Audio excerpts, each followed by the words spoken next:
इस वीडियो में हम डिस्कस करने लगे हैं कि domain of a function of two variables कैसे फाइंड की जाए। अब function of two variable mean जैसे यहाँ पर दो फंक्शन लिखे गए हैं कि F of x Y equal square root of X plus Y plus one and divided by X minus one, और ये एक जी ऑफ एक्स वाई लिखा हुआ है। तो आप देख सकते हैं कि ये दोनों ऐसे फंक्शन हैं जो दो वेरिएबल्स पर डिपेंड कर रहे हैं, एक्स और वाई पर। यानी यहाँ हमारे पास इंडिपेंडेंट वेरिएबल्स की तादाद दो है। अच्छा, अब हमने इसकी डोमेन के बारे में बात करनी है। तो इसका मतलब ये है कि इनकी जो डोमेन होगी वो सबसेट ऑफ आर स्क्वायर होगी, क्योंकि दो वेरिएबल हैं और दो वेरिएबल से जो बनने वाला रीजन है वो एक्स वाई प्लेन में मौजूद होगा। तो हमें यहाँ से पहले तो ये कन्फर्म हुआ कि इनकी जो डोमेन है वो आर स्क्वायर का सबसेट है। ओके, आइए पहले हम इनकी डोमेन फाइंड कर लेते हैं। तो फर्स्ट पार्ट में हमें जो फंक्शन दिया गया है वो है F of x Y that is equal to square root of X plus Y plus one and divided by X minus one. अच्छा, अब इसकी डोमेन कैसे फाइंड करें? तो ये ऐसे ही है जैसे सिंगल वेरिएबल फंक्शंस में डोमेन हम फाइंड करते हैं। यहाँ पर एक चीज़ का ख्याल रखना ये है कि ये जो स्क्वायर रूट है इसके अंदर नेगेटिव नहीं होना चाहिए। यानी हम यहाँ अगर इसकी डोमेन लिखें तो हम यूँ लिख सकते हैं कि domain of F this contain those ordered pairs x Y in R square. अगर ये ना भी लिखें तो ऑब्वियस है कि ऑर्डर्ड पेयर की बात हो रही है, तो उसका मतलब आर स्क्वायर में मौजूद है। सच दैट अब ये स्क्वायर रूट वाला जो एक्सप्रेशन है इसे X plus Y plus one को ग्रेटर देन और इक्वल टू ज़ीरो होना चाहिए, और उसके साथ साथ जो डिनोमिनेटर में मौजूद है वो ज़ीरो नहीं होना चाहिए, यानी X minus one should not be equal to zero. तो इसको अब हम यूँ भी लिख सकते हैं कि this contain ordered pairs x Y such that x plus Y is greater than और equal to minus one and x is not equal to one. Okay, ये हमने डोमेन फाइंड कर ली, लेकिन सिर्फ डोमेन फाइंड नहीं करनी, हमने इसको स्केच भी करना है। तो आइए स्केच हम इसको कैसे कर सकते हैं। हम यहाँ पहले तो प्लेन बनाते हैं, एक्स वाई प्लेन। ओके, ये हमारा एक्स एक्सिस है और ये हमारा वाई एक्सिस है।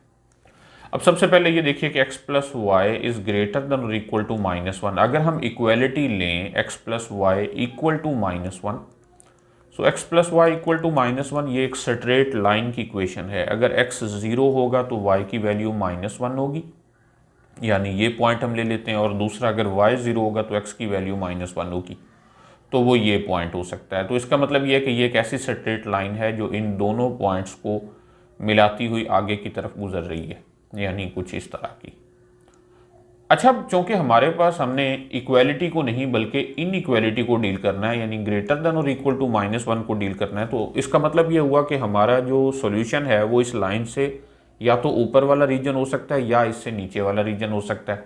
अब हमें कैसे पता चलेगा, ये डिसाइड करने के लिए हम कोई सा भी एक टेस्ट पॉइंट ले लेते हैं।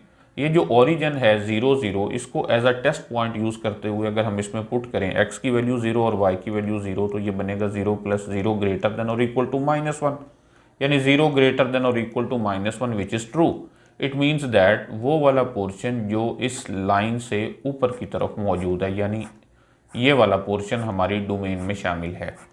लेकिन इसके साथ ही एक और चीज़ भी मौजूद थी जिसको अभी तक हमने इग्नोर किया है, वो ये है कि x is not equal to one, यानी इस प्लेन में इस लाइन से ऊपर वाले तमाम पॉइंट्स शामिल हैं, लेकिन वो पॉइंट शामिल नहीं हैं जहां x की वैल्यू वन होती है। तो अगर यहाँ x इक्वल वन है तो इसका मतलब ये है कि ये हम यहाँ डॉटेड लाइन लगा दें, यानी पूरे प्लेन में से ये वाला पोर्शन निकाल दें और इस लाइन से ऊपर वाला जितना भी पोर्शन मौजूद है वो इस फंक्शन की डोमेन में शामिल है। ओके, अब हम दूसरे फंक्शन की तरफ चलते हैं। दूसरा function g of x y, जो कि है g of x Y that is equal to x natural log of y square minus x. अब आप नोट करें कि ये दो फंक्शंस का प्रोडक्ट है, और वो जो दोनों फंक्शंस हैं, एक फंक्शन x है और दूसरा फंक्शन नेचुरल लॉग है। अगर सिंगल वेरिएबल फंक्शंस में नेचुरल लॉग ऑफ x की बात की जाए तो उसमें जो x है वो ग्रेटर देन ज़ीरो होना चाहिए। इसका मतलब यह है कि यहाँ जो नेचुरल लॉग में Y square minus X use हो रहा है इसे ग्रेटर देन ज़ीरो होना चाहिए। बाकी किसी में कोई फ़र्क नहीं पड़ता है, क्योंकि ये x है, इसमें हर वैल्यू x की पुट की जा सकती है। तो यहाँ अगर हम इसकी डोमेन की बात करें तो domain of G this contain those ordered pairs x Y such that Y square minus X must be greater than 0। इस x पर कोई रिस्ट्रिक्शन नहीं है, यानी इसका ये मतलब हुआ कि ऐसे ऑर्डर्ड पेयर्स x और y such that Y square is greater than x। अच्छा, ये हमने डोमेन फाइंड कर ली, लेकिन इसको अब हमने स्केच भी करना है। तो स्केच करने के लिए जैसा कि हम पहले कर चुके हैं, हम x एक्सिस और y एक्सिस से मदद लेंगे।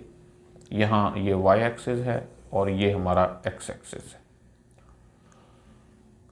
ओके, तो अब ये जो Y square greater than X है, इसको सॉल्व करने के लिए पहले हम लिख लेते हैं Y square equal to X, जो कि एक पैराबोला की इक्वेशन है। एक ऐसा पैराबोला जो पॉजिटिव एक्स एक्सिस की तरफ ओपन होता है, जो कि हमारे पास जब भी कोई इक्वेशन हो वाई स्क्वायर इक्वल 4ax, तो ये पॉजिटिव एक्स एक्सिस की तरफ ओपन होने वाला पैराबोला होता है।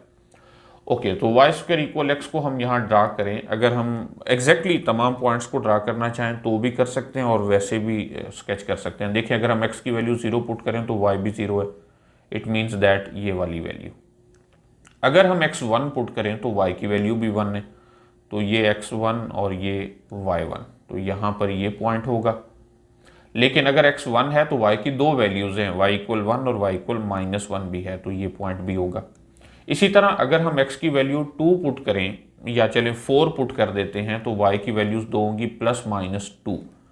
सो 2, 3, 4 और इधर से ये रहा 2, तो ये वाला पॉइंट होगा।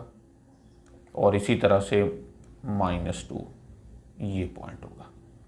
तो ये एक पैराबोला है जो पॉजिटिव एक्स एक्सिस की तरफ ओपन हो रहा है। लेकिन यहाँ एक और चीज़ आप नोट करें, Y square is greater than X है। जस्ट वाई स्क्वायर अगर तो इक्वल भी होता तो फिर ये कर्व भी शामिल होती, लेकिन चूंकि जस्ट ग्रेटर देन है, इसका मतलब यह है कि ये कर्व इटसेल्फ शामिल नहीं है।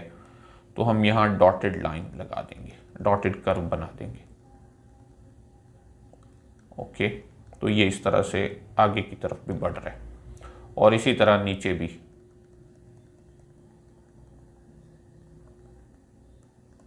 ओके, अब इस पूरे जो इनइक्वालिटी है, इसने इस पूरे प्लेन को दो हिस्सों में बांट दिया है। या तो इसके अंदर वाला पोर्शन हमारा रीजन है या फिर इससे बाहर वाला पोर्शन। ये डिसाइड करने के लिए हम एक टेस्ट पॉइंट लेंगे।